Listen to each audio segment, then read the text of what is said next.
So this is 254 Tremont. You can see here you have the coils from the boiler system, showing you the age of the home, some of the classic features that you still have. You have the old wood staircase and railings. Coming into the living room here, you have the stained glass windows. So it looks like they're actually just screens that go over, so those might not stay with the house. It looks like it's something they're hanging in front of the window pane. But standing in this corner, you can see it's a nice sized living room. You have a little bit of extra room to work with. You could put maybe a second couch across that doorway since it is screened in anyway.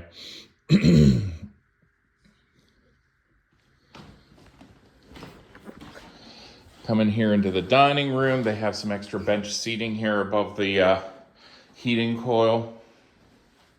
And again, this small table doesn't really do justice. You could easily get a 8-person table here with no problem.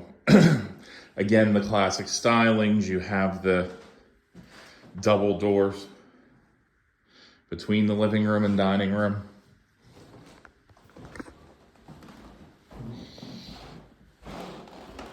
Here we head into the kitchen. So it does have a small eat-in component where you have that there, which I guess that's not really eat-in, that's just a little desk, little bench there. So kitchen space-wise, you don't have a ton, but you could always convert things, put an island here instead of a table. You do have the tons of extra storage here for all your kitchen toys. So it's not entirely unworkable. You just have a lot of your stuff stored here and do a lot of your work on the countertop there. So as you can see here, this is all updated newer cabinets. It is soft close. And updated piping, PVC flex pipe, PCI the flex pipe. So all modernized and up to current standards when it comes to the mechanicals. So there is a second stairwell here as well that comes straight to the kitchen from upstairs. And then you have your little loop around back to the front. Now there's a door here, I'm gonna guess goes to the basement. Yep, so we'll get there.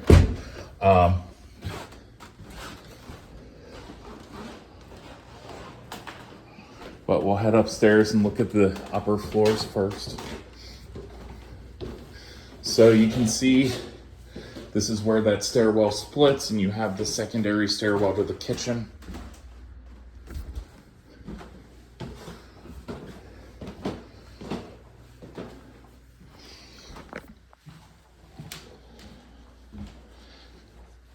And then we have one bedroom, probably the smallest.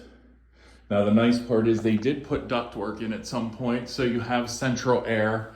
It is hot here today, over 90, so the house is comfortable. So you do have that advantage. Even with the old boiler heat system, you do have central air, which is a rarity. And then you have a closet in here with some step and extra storage as you go up.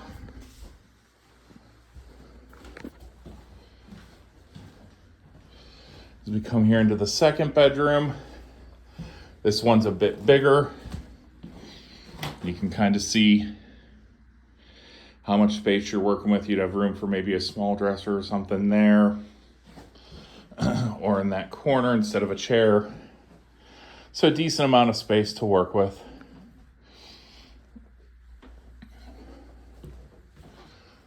Looks like there is a crack here.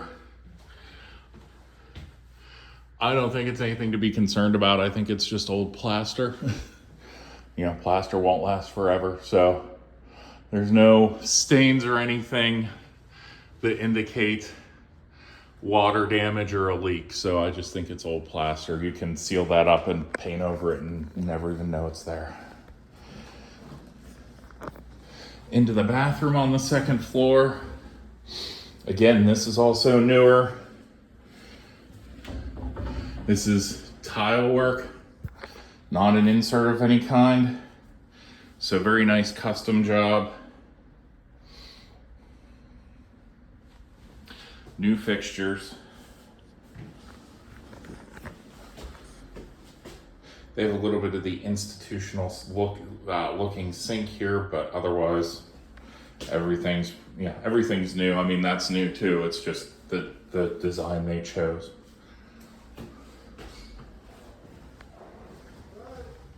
And then, hello.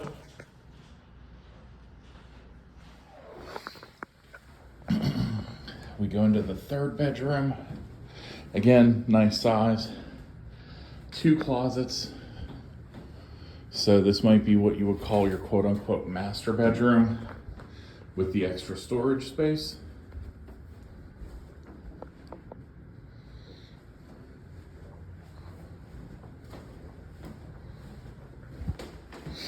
And then the 4th bedroom here on the 2nd floor. Probably just a hair bigger than the 1st bedroom we saw. In here, again, there's a crack in the plaster up there. I'll get closer. Some scuffs in the paint, but a coat of paint will cover up most of that. A little bit of patching work. Oh, like I said, you can see just plaster getting old. Sometimes you just can't control that. It happens as things age. And then we head up to the 3rd floor.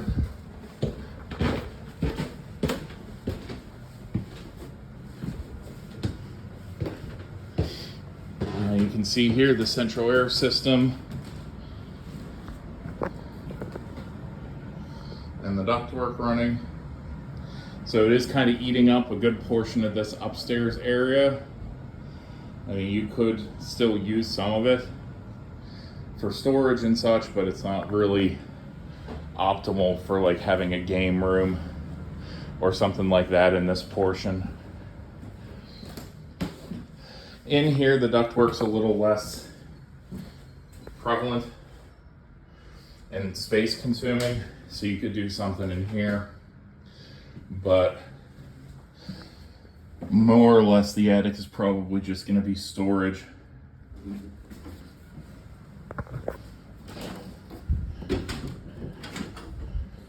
But tons of closet space up here too.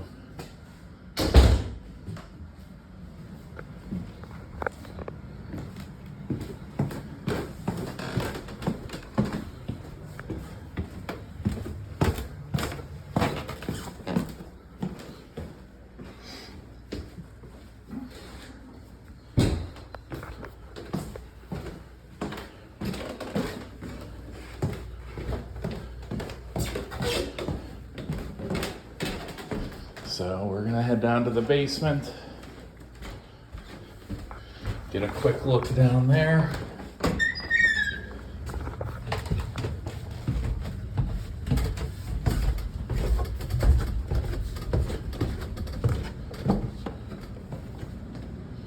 So, as you can see from the walls, this is a mason stone foundation with mortar holding it all together, basically a giant jigsaw puzzle. It has been resealed and painted, as you can see. Don't really see, a little bit like in this corner, very little bit of moisture coming through with the tan coloring and such down there and there. But for the age of the foundation, this is actually pretty good. 200 amp breaker box. 2 open panels left, enough for 1 220 outlet basically. So, but again, this is all modernized, no old wiring, no cloth wrapped, no knob and tube. So nothing that's overly concerning with the wiring. You head over to the laundry area. Again, you can see here a little bit of moisture, a little bit of stuff coming through here and there, but nothing nothing that's gonna damage and nothing that's concerning. You're always, in this age house, you're never gonna have a dry basement. It's just really almost impossible.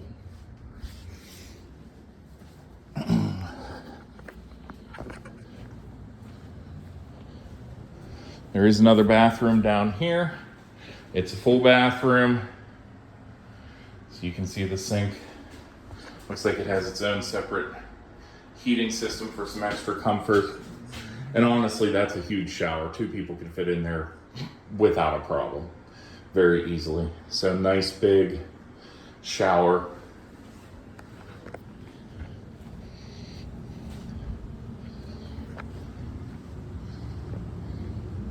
So here we have, that's an extension, the pumping the cold air down to the first floor. You have your boiler system with a wood burning add-on, so if you wanted to supplement your heat in the winter, you could do that.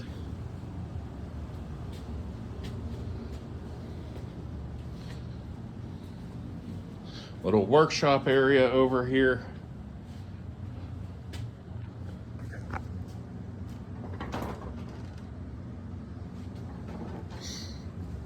And then it looks like an add-on to the house at some point, because everything else is mason stone.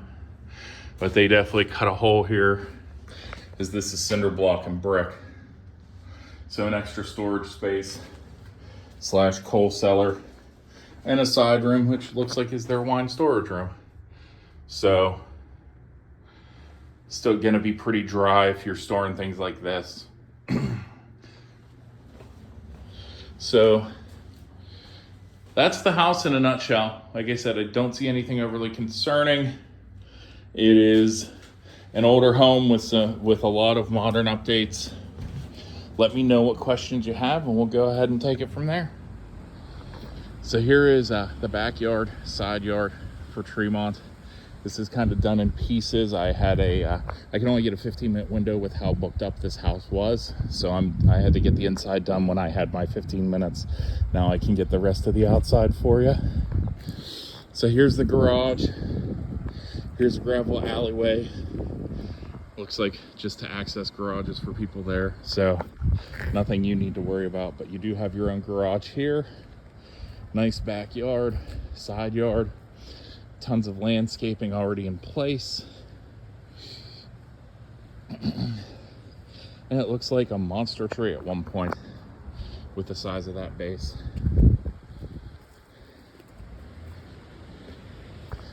And here's inside the garage. Everything's good. This is relatively new compared to the house with the brick. Looking at the interior wood, this is definitely definitely newer than when the house was built. Windows are older, single pane, but unless one of them cracks, it's not like you're trying to keep the garage heated or anything, so it's not that big a deal. And we head over here into the backyard. So there is a fenced in portion of it. So that is nice for you if you want to if you have a dog or something, want to keep it in, keep it contained. That should make it a little easier, although not really with the underside of this porch opened up. But it is nice to have extra storage and everything. And you can see there is a gap in the posts of the fence here. So maybe a little bit of stuff that would need done to completely seal up the backyard, but still a nice little area. Nice little concrete pad next to the garage. They have a little fire pit there, so that's an option for you. Not a huge backyard, but you're, right around downtown Greensburg, so this is about what you're going to get in this neighborhood type area. So that's a house in a nutshell. Let me know what questions you have if you have any interest.